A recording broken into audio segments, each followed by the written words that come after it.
welcome to another beginner bluegrass guitar lesson. My name is Cody. I spent a couple of moonshine-filled years playing bluegrass and country music at East Tennessee State University's Bluegrass and Old Time Country Music program. Therefore, I have a couple things to share with you here today. In this lesson, we are diving into the most iconic bluegrass lick of all time. It's the cream of the crop. It's the bread and butter. You need to have this lick seared into your DNA if you are learning bluegrass guitar. And if you are learning this style of music, before we dive in here, I definitely recommend the use of a metronome. I'm gonna not use mine in this part of the video because it's a little distracting, but timing is super important in the realm of bluegrass music, and so I definitely recommend practicing with one of those. Now, this is the part of the video where I could throw in like the history of a G run, but I'm not gonna bore you with that. Rather, if you are serious about learning the style of music, I recommend that you go and listen to bluegrass music. Just type in old bluegrass music, Google. Explore the music. That way, when you go to practice it, it makes the connection between what you've heard and what you're trying to play that much easier, okay? If you don't have like a framework to start from, it's really hard to get this music sort of going and like understand it and play it well, okay? So, enough yapping. Let's get right into this lesson, okay? So I always like to start with just a G chord. Now, you're gonna have a couple different variations of a G chord, depending on who you are, where you're playing at. It might look like this, or it might look like that. I'm gonna go with this second version here, right like this, because it's a style that I learned, and so let's just go with that. But you can play it whichever way, okay? First things first, 3rd fret on our low E string, okay? That is our root G note. And then we're going into the most important movement in all of bluegrass music, all right? So what we're doing here is on our A string, we're going open, and we're gonna slide from our 1st to the 2nd fret. Now there is a rhythm that goes with that, so that's why I definitely recommend a metronome. You don't have to have a fancy one like I have here. You can download an app, you can even Google it, okay? But right there, okay? Those 4 notes, just if you don't get that far, if you can't get that sounding right, just pause the video and work on that, okay? But the reason why that's so important is because when you start playing it fast, the ability to play that easy, if it is easy, it might be kind of hard for some of you, I'm not sure, that goes away. It becomes really difficult really fast, and that's playing bluegrass licks in general. General rule is to practice slow and then speed up over time. However, don't be afraid to like throw the metronome up at the end of your practice session, kind of like you would a cold shower, how you get a little bit more out of that at the very end of your shower.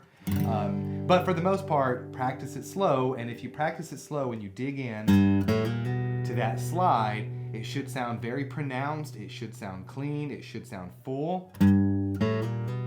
All right, now if you're playing the other style, sound like that.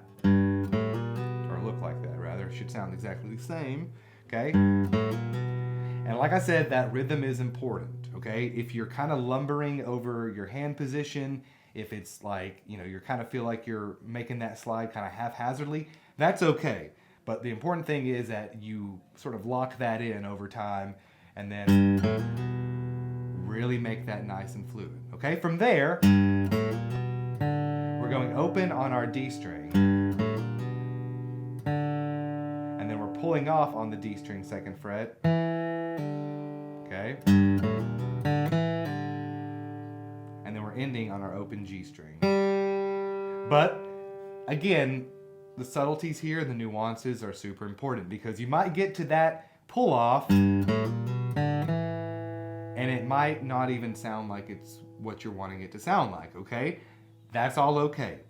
The tension here in bluegrass music on an acoustic guitar is something you have to pay attention to. What I mean by that is just the amount of pressure that you have to put in and how much you're pulling off to make that note sound clean.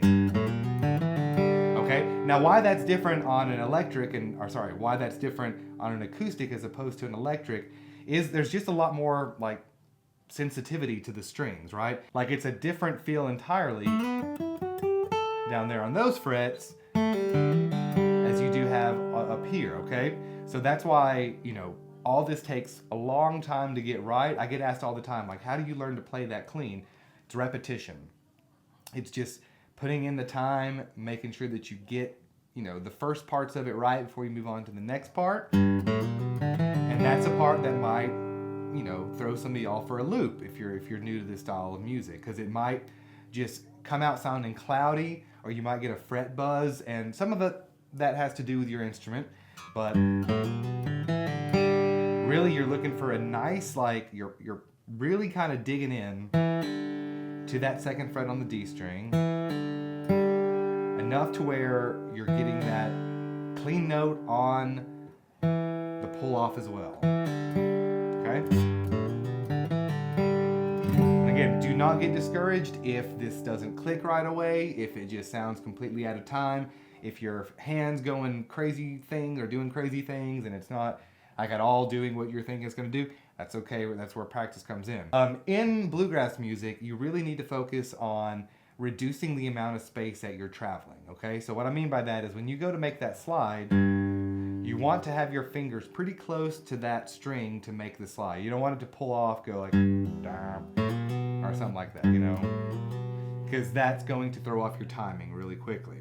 This is the lick that we learn in bluegrass music. And if you like this style of teaching and you want to continue learning with me, I do offer an 85 lesson beginner guitar course that's growing, and it's available right here in the description. It focuses on the fundamentals. If you are a bluegrass guitarist or an aspiring bluegrass guitarist, but you're overwhelmed by what you find on the internet, you think it's all too intricate, that it's all a little intimidating, which I think is the big problem, this guitar course is made entirely for beginner bluegrass guitarists. I take it bit by bit, lessons just like this, licks just like this. I break it down. I show you how to form bluegrass runs with them.